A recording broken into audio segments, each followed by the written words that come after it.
بالله من الشيطان الرجيم بسم الله الرحمن الرحيم ألم تر كيف فعل ربك بأصحاب الفيل ألم يجعل كيدهم في تضليل وأرسل عليهم طيرا أبابيل ترميهم بحجارة من سجيل فجعلهم كعصف مأكول صدق الله العظيم. معزز سامعین اکرام، یہ سورہ فیل پڑھی گئی ہے، مکہ میں نازل ہوئی ہے اور اس میں 5 آیتیں ہیں۔ یہ پوری کی پوری سورت کا شان نزول ہے کہ اللہ تبارک و تعالیٰ نے اس سورت کے اندر اصحاب فیل کا واقعہ بیان کیا ہے، اور مؤرخین نے اور محدثین نے اس کے بارے میں لکھا ہے کہ یہ واقعہ اسی سال پیش آیا جس سال جناب نبی کریم صلی اللہ علیہ وسلم کی ولادت ہوئی۔ اللہ تعالیٰ کا ایک دستور رہا ہے کہ جب بھی اپنے انبیاء اکرام علیہ السلام کو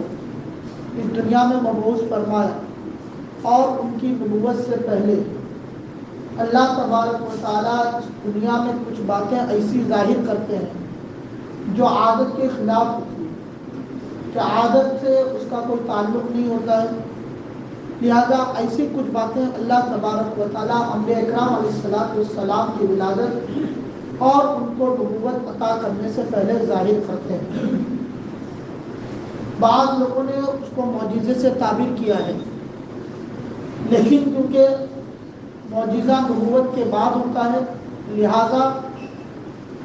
اکثر مؤرخین اور اکثر محدثین نے اس کو ارہاس سے تعبیر کیا کہ ایسی عادتوں کو اور ایسی چیزوں کو ارہاس کہا جاتا ہے۔ یہ بھی انہی واقعات میں سے ایک واقعہ ہے کہ آپ علیہ السلام کی ولادت سے پہلے اللہ تبارک و تعالیٰ نے ایسا واقعہ رونما فرمایا۔ واقعہ اس طرح کا ہے کہ ملک شام میں ایک حمیر نامی جگہ کا ایک بادشاہ تھا جس کا نام ذونواس تھا، اور وہ بہت ہی زیادہ نصارہ پر ظلم کرنے والا تھا جو اللہ کی عبادت کیا کرتے تھے، اور اسی نے ایک بہت بڑا خندق کھدوا کر پورا خندق آگ سے بھر دیا، اور جتنے بھی اس وقت نصرانی لوگ تھے جو اللہ کی عبادت کیا کرتے تھے اور بت پرستی کے خلاف تھے، ان تمام کو اس خندق میں ڈال کر اس نے جلا دیا۔ مؤرخین نے لکھا ہے کہ کم از کم 20,000 نصارہ اس وقت دنیا میں موجود تھے جس کو تمام لوگوں کو اس نے جلا دیا، اور 20,000 میں سے 2 آدمی کسی طرح اس کی گرفت سے بھاگ نکلے، اور وہ ملک شام کے بادشاہ کے پاس جا کر اس ذونواس کی پوری شکایت کی اور اس کے ظلم کو بیان کیا، اور اس سے دریافت ان سے مدد طلب کی کہ آپ اس سے ظلم کا انتقام لے لیں۔ ملک شام کے بادشاہ نے ایک خط حبشہ کے بادشاہ کی طرف لکھا، کیونکہ وہ خود نصرانی تھے اور وہ اس حمیر سے قریب تھے، اس لیے انہوں نے اس کے پاس ایک خط لکھا اور کہا کہ آپ اس ذونواس سے انتقام لے لیں، اس کے ظلم کا اور اس کی زیادتی۔ بادشاہ حبشہ نے اپنے 2 لوگوں کو، ارباق اور ابرہہ، ان دونوں کو امیر بنا کر ایک لشکر تیار کیا اور اس کے ذریعے سے اس ملک پر چڑھائی کی، اور اس کے بعد ان دونوں نے اس ملک کو تباہ و برباد کر دیا، پوری قوم کو ختم کیا اور اس پر فتح پا لی۔ اور ذونواس جو بادشاہ تھا وہ بھاگ نکلا اور وہ پھر اس طرح پانی میں غرق ہو کر مر گیا۔ اس کے بعد جب بادشاہ حبشہ کے قبضے میں یمن آ گیا اور یہ پورا ملک آ گیا، تو اس وقت ارباق اور ابرہہ کے درمیان جنگ چھڑ گئی، اور ارباق کو ابرہہ نے مار ڈالا، قتل کر دیا، اور پھر ابرہہ بادشاہ حبشہ کی طرف سے اس ملک کا گورنر منتخب ہو گیا۔ کیونکہ یہ ملک یمن کے اندر واقع تھا، تو اس وقت ابرہہ کے اندر ایک خواہش یہ پیدا ہوئی کہ یمن سے لوگ جو بھی اللہ کی پرستش کرتے ہیں، اللہ کو مانتے ہیں، وہ تمام کے تمام حج کے لیے بیت اللہ کو جاتے ہیں اور کعبہ کا طواف کرتے ہیں۔ اس نے سوچا کہ میں ایک ایسا کنیسہ تیار کروں کہ کوئی بھی یمنی آدمی اس کعبۃ اللہ کی طرف نہ جائے اور کوئی بھی اس کا طواف نہ کرے، بلکہ تمام یمن کے لوگ اسی کنیسہ کی طرف آ کر عبادت کریں اور اسی کا طواف کریں۔ لہذا روایتوں میں ہے کہ اس نے اتنا بڑا کنیسہ تیار کیا کہ اگر انسان نیچے کھڑا رہے تو اوپر تک اس کی نگاہ نہیں جا سکتی، اور بعض روایتوں میں کہ پورا کے پورا اس نے سونے اور چاندی سے جڑا ہوا کنیسہ تیار کیا، اور اس کو تیار کرنے کے بعد اس نے پورے ملک یمن میں اعلان کروا دیا کہ آج سے حج کے لیے بیت اللہ کی طرف اور عبادت کے لیے کوئی نہیں جائے گا، بلکہ سب کے سب اس کنیسہ میں آ کر عبادت کریں گے۔ اگرچہ اس وقت کفار مکہ کے اندر اور مکہ میں رہنے والوں کے اندر اور پورے اہل عرب کے اندر ایک وحشانیت پھیلی ہوئی تھی اور ایک کفرانہ عمل کرنے میں تلے ہوئے تھے، تمام کے تمام کفر اور مشرک تھے، لیکن اللہ نے ان کے اندر بیت اللہ کی عظمت باقی رکھی۔ وہ یہ سمجھتے تھے کہ یہ اللہ کا گھر ہے اور حضرت ابراہیم خلیل اللہ نے اس کو بنایا ہے، لہذا اس کی عظمت اسی طرح ہوگا۔ تو جب اس اعلان کو سنا تو عرب کے 3 قبیلے عدنان، قحطان اور قریش، ان تینوں کے اندر ایک غم اور غصے کی لہر دوڑ گئی اور ان لوگوں نے سوچا کہ کسی بھی طرح اس کا مقابلہ کریں۔ اب اس میں 2 روایتیں ہیں۔ ایک روایت کے مطابق کہ ان تینوں قبیلوں میں سے کسی ایک آدمی نے اس کنیسے میں آ کر گندگی پیدا کر دی، پیخانہ وغیرہ کر کے، اور وہاں سے وہ چلا گیا۔ دوسری روایت یہ ہے کہ قریش کے مسافر نے وہاں پر اس کے قریب آ کر اپنی فراغت پوری کی اور اس کے بعد وہاں سے وہ چلا گیا۔ لہذا جو بھی ہوا ہو، اس بات کی اطلاع ابرہہ کو ملی تو اس نے اس وقت یہ اپنے اندر تہیہ پیدا کیا کہ اب میں اس کعبۃ اللہ کو ڈھا کر اپنا اطمینان بخش کروں گا، اس سے پہلے میں آرام اور سکون سے بیٹھنے والا نہیں ہوں۔ لہذا اس نے اس کی تیاری کے لیے بادشاہ حبشہ کو ایک خط لکھا اور اس نے کہا کہ میں اس طرح کا ارادہ کرتا ہوں۔ بادشاہ حبشہ نے اس کی اجازت دے دی اور ساتھ ہی اپنا جو سب سے چہیتا ہاتھی اس کے پاس تھا، محمود جس کا نام تھا، اور اس کے جیسا عرب میں کوئی ہاتھی نہیں تھا، وہ اس نے ابرہہ کے لیے بھیجا کہ تم اس پر سوار ہو کر جاؤ، اور بعض روایتوں میں کہے کہ اس کے ساتھ اور 20 ہاتھی بھیجے، اور انہوں نے تجویز یہ پاش کی بادشاہ حبشہ نے کہ اس کعبۃ اللہ کے چاروں طرف لوہے کی زنجیروں کو، کعبۃ اللہ کے چاروں طرف لوہے کی زنجیروں سے اس کو باندھ دیا جائے اور اس زنجیروں کو ہاتھی کے گلوں میں ڈال کر ہاتھی سے کھنچوایا جائے، تاکہ ایک ہی اللہ کی پناہ کہ ایک ہی وقت میں وہ پورا کا پورا کعبۃ اللہ گر جائے۔ اس طرح کی انہوں نے تجویز پاس کی۔ جب یہ پورا قافلہ لے کر ابرہہ نکلا تو عرب کے اندر اس کی پوری خبر پھیل گئی کہ ابرہہ بیت اللہ کو ڈھانے کے لیے پورے قافلے کے ساتھ آ رہا ہے۔ تو سب سے پہلے عرب کے اندر سے ذو نفر نامی ایک شخص کھڑا ہوا اور اس نے پورے قبیلے کو تیار کر کے ابرہہ کا مقابلہ کرنے کی کوشش کی، مگر اللہ کو کچھ اور ہی منظور تھا۔ تو ابرہہ کا مقابلہ جب اس قبیلے نے کیا ذو نفر کے پورے اہل عرب کی طرف سے، تو اللہ نے ان کو شکست دی اور ذو نفر کو انہوں نے قید کر کے اپنے ساتھ رکھ لیا اور وہ لے کر چلنے لگے۔ پھر جب آگے چلے تو نفیل بن حبیب نے اپنے پورے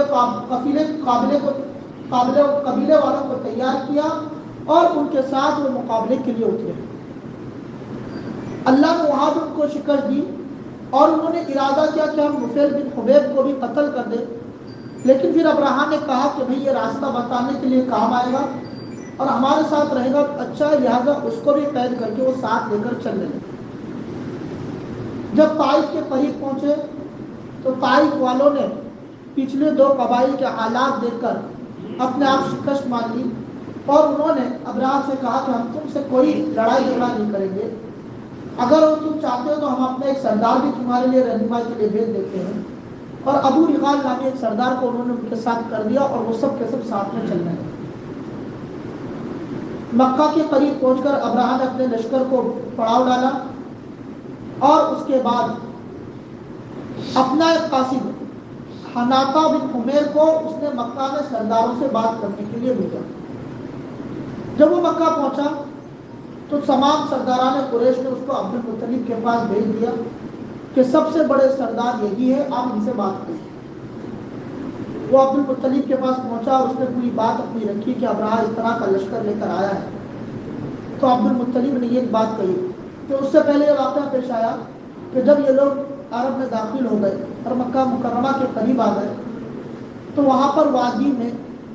ان کفار مکہ کے اور سرداران مکہ کے اونٹ چل رہے تھے۔ ان تمام اونٹوں پر انہوں نے قبضہ کر لیا اور اس کو اپنے گرفت میں کر لیا، اور جد امجد عبد المطلب کے بھی 200 اونٹ اس میں چل رہے تھے جو انہوں نے اپنے قبضے میں کر لیا۔ عبد المطلب نے اس ترجمان سے کہا کہ مجھے کوئی ضرورت نہیں ہے کہ ہم لڑائی کریں، اور ہمارے پاس اتنی طاقت بھی نہیں ہے کہ ہم ابرہہ کا مقابلہ کریں، لہذا جو اونٹوں پر انہوں نے قبضہ کیا ہے اس میں 200 اونٹ میرے ہیں، بس میری اتنی درخواست ہے کہ آپ ابرہہ سے کہہ دو کہ وہ اونٹوں کو چھوڑ دے، اور یہ اللہ کا گھر ہے، اللہ اس کی حفاظت کرنا جانتا ہے، لہذا اللہ اور اس کے درمیان وہ مقابلہ ہے، ہم اس میں بیچ میں نہیں آئیں گے۔ تو اس حناطہ بن عمیر نے عبد المطلب سے کہا کہ آپ چلے میرے ساتھ اور یہ بات جا کر ابرہہ سے کریں۔ جب وہ عبد المطلب کو لے کر آئے تو عبد المطلب کا رعب اور عبد المطلب کی جسمانی حالات اور آپ کے لباس کو دیکھ کر ابرہہ کے اندر ایک ڈر بیٹھ گیا، اور وہ اپنے تخت و تاج کو چھوڑ کر نیچے اتر کر آ گیا، اور اس نے آ کر عبد المطلب کا استقبال کیا اور اس کو اپنے برابر بٹھایا۔ اور پھر انہوں نے اپنے ترجمان سے کہا کہ عبد المطلب سے بات کر لو اور پوچھ لو کہ ان کو کیا چاہیے۔ عبد المطلب نے اس وقت بھی یہی کہا کہ بھائی آپ میرے 200 اونٹوں کو چھوڑ دیں، باقی آپ کو جو کرنا ہے وہ اللہ کا گھر ہے، ہم اس کے ذمہ دار ہیں، اللہ اس کے ذمہ دار ہے، اللہ اپنے گھر کی حفاظت کرے۔ ابرہہ نے اس وقت ایک بات کہی کہ آپ کی جس طرح کی ہیبت میرے اندر بیٹھی تھی اور آپ کا رعب اور دبدبہ جو میں نے دیکھا اور آپ کی لباس کو دیکھ کر جو میں ڈرا ہوا تھا، آپ کی بات بالکل اس کے خلاف مجھے نظر آئی، اور آپ ایک چھوٹے معمولی 200 اونٹ کا تقاضا کر رہے ہیں۔ تو عبد المطلب نے کہا کہ اونٹوں کا مالک میں ہوں، اس گھر کا مالک میں نہیں۔ اس گھر کا مالک ایسی عظیم ہستی ہے کہ وہ اپنے گھر کی حفاظت جانتا ہے، اور وہ آپ کو کس طرح خاک و برباد کر دے گا وہ ہم کو بھی نہیں پتا ہے، مگر وہ اپنے گھر کی حفاظت کرے۔ اونٹوں کا مالک میں ہوں، اس کی حفاظت میرے ذمہ ہے، لہٰذا اس کے لیے میں تقاضا کروں۔ اور بعض روایات میں ہے کہ چند اور سرداران قریش عبد المطلب کے ساتھ تو اس وقت انہوں نے ابرہہ کے سامنے اور ایک پیشکش کی کہ تہامہ ایک جگہ ہے مکہ کے قریب، اس کا پورا کے پورا حصہ ہم آپ کو دے دیتے ہیں، آپ کو لے لیجیے، مگر اس بیت اللہ پر چڑھائی کرنا چھوڑ دیجیے۔ تو ابرہہ نے اس بات کو مانا نہیں اور ان کی اس پیشکش کو ٹھکرا دیا، لہذا عبد المطلب اور وہ سرداران قریش ان اونٹوں کو لے کر واپس آئے، اور آ کر مکہ المکرمہ کعبے کے غلاف کو پکڑ کر سب لوگوں نے رو رو کے اللہ سے دعا کی کہ اللہ ہمارے اندر اتنی طاقت نہیں ہے کہ ہم اس لشکر کا مقابلہ کر سکیں، ہم سب کمزور ہیں، ناتواں ہیں، ہم اگر مقابلہ کرنے جائیں گے تو ہم شکست کھا جائیں گے اور وہ فتح پا جائے گا، اللہ یہ تیرا گھر ہے، تو اس کی حفاظت کر۔ رو رو کر ان لوگوں نے اللہ سے دعا کی اور دعا کر کے وہاں سے واپس آئے۔ اتنی دیر میں دیکھا کہ پرندے کی قطاریں کی قطاریں اب کنکریوں کو لے کر اس ابرہہ کے لشکر پر پھیل گئے، اور روایتوں میں لکھا ہے اور ابن کثیر نے بھی لکھا ہے کہ وہ پرندے صرف اسی وقت وجود میں آئے، اس کے بعد اب تک وجود میں نہیں آئے، اور ان کی پہچان کیا تھی کہ وہ کبوتر سے کچھ چھوٹے تھے اور ان کے پنجے لال تھے، اور ہر پرندے کے پاس اللہ نے 3 کنکریاں دی، ایک چونچ میں تھی اور 2 پنجے کے اندر، اور وہ کنکریوں کو لے کر وہ پرندے تمام کے تمام اس دنیا میں پھیل گئے، وہ ابرہہ کے لشکر پر پورے کے پورے پرندے پھیل گئے۔ اور مفسرین نے لکھا کہ ابھی جو ہم ابابیل کہتے ہیں، ہمارے یہاں جو ابابیل گھومتے ہیں، وہ ابابیل نہیں ہے جو اس وقت ابرہہ کے لشکر پر چھائے ہوئے تھے، اور ان کنکریوں کے اندر اللہ نے ایسی طاقت دی تھی کہ جس انسان پر وہ کنکری پڑتی تھی تو بدن کو چیرتے ہوئے وہ زمین کے اندر چلی جاتی تھی اور اس انسان کا ایک ایک عضو گل کے راکھ بن جاتا تھا، بوسیدہ بوسیدہ بھوسا ہو جاتا تھا، بالکل اس کی کوئی چیز مل نہیں پاتی۔ اس سے پہلے جب ابرہا نے چلنے کا ارادہ کیا تو ابرہا نے محمود نامی جو ہاتھی تھا اس کو سب سے آگے کیا کہ وہ آگے چلے گا۔ نفیل بن عبید جس کو ابرہا اپنے ساتھ پکڑ کر لایا تھا، اس نے اس ہاتھی کے کان میں جا کر کہا کہ تم اللہ کے بلد امین میں ہو، محفوظ شہر میں ہو، اور یہ اللہ کے گھر کو ڈھانے جا رہے ہیں اور اللہ کا عذاب اس پر ضرور بھی ضرور آئے گا، لہذا اب تمہارے اوپر ہے کہ تم کو آگے جانا یا پیچھے جانا۔ تو ہاتھی وہیں کے وہیں بیٹھ گیا اور وہ ابرہا کے ساتھ جانے کے لیے تیار ہوا۔ کئی ہاتھی بانوں نے اس کو اٹھا کر چلانے کی کوشش کی لیکن وہ اٹھ کر چلنے کے لیے تیار نہیں۔ پھر اس کو حبشہ کی طرف لے کر جانے لگے تو وہ اٹھ کر چلنے لگا، کسی طرح ملک شام کی طرف لے جانے لگے تب بھی چلنے لگا، ادھر دوسری طرف لے جانے لگے تب بھی چلنے لگا وہ، لیکن پھر جب انہوں نے مکہ کی طرف اس کو لے جانا چاہا تو وہ پھر بیٹھ گیا اور چلنے نہیں لگا۔ تو ایک معجزہ تو اللہ نے یہاں پر ان کے سامنے ڈال دیا تھا، ایک نشانی دے دی تھی کہ بھئی یہ ہاتھی جانے کے لیے تیار نہیں ہے، لہذا اللہ کا عذاب آنے والا ہے۔ لیکن ابرہا کو اپنے لشکر پر فخر تھا، گھمنڈ تھا، تو وہ آگے چلا اس ہاتھی کو وہیں پر چھوڑ کر۔ پھر ان لشکر میں سے کسی کو بھی اللہ نے نہیں بخشا اور ہر طرف چاروں طرف وہ لشکر والے جا جا کر مرے۔ اللہ نے ایک ہی طرف سب کی موت نہیں واقع کی، کچھ لشکر والے ادھر کی طرف بھاگے، کچھ ادھر کی طرف بھاگے، جس طرف جو بھاگ رہا تھا وہ مرتا چلا۔ اور سب سے خطرناک موت اللہ نے ابرہا کو دی کہ اس کو نشان عبرت بنانا تھا کہ اس پتھر لگنے کے بعد ابرہا میں کے اندر ایک زہر پھیل گیا اس کے جسم کے اندر، اور وہ زہر ایسا پھیلا اس کے جسم کے اندر کہ اس کے ایک ایک عضو کو کاٹ کاٹ کے گرا رہا۔ اس کو اسی حالت میں حبشہ کی طرف لے گئے اور حبشہ کے دارالحکومت میں جب وہ پہنچا ہے تب جا کر اس کا پورا جسم گر گر کر جو بچا ہوا تھا وہ وہاں پر گرا اور اس کے ٹکڑے ٹکڑے گر کر بوسیدہ ہو گیا پورا اور وہ مر گیا۔ تو اس طرح اللہ نے اس پورے قاتل کو نیست و نابود کر دیا اور اپنے گھر کی حفاظت کی۔ ان ہاتھی ہانکنے والوں میں اللہ نے 2 ہاتھی ہانکنے والوں کو بچایا اور اس کو اندھا اور اپاہج کر کے وہیں مکے میں چھوڑ دیا۔ اسی لیے ابن اسحاق نے حضرت عائشہ صدیقہ رضی اللہ تعالیٰ عنہ سے نقل کیا ہے کہ میں نے اپنی زندگی میں ابرہا کے لشکر کے ان 2 ہاتھی بانوں کو بھی دیکھا، ہاتھی ہانکنے والوں کو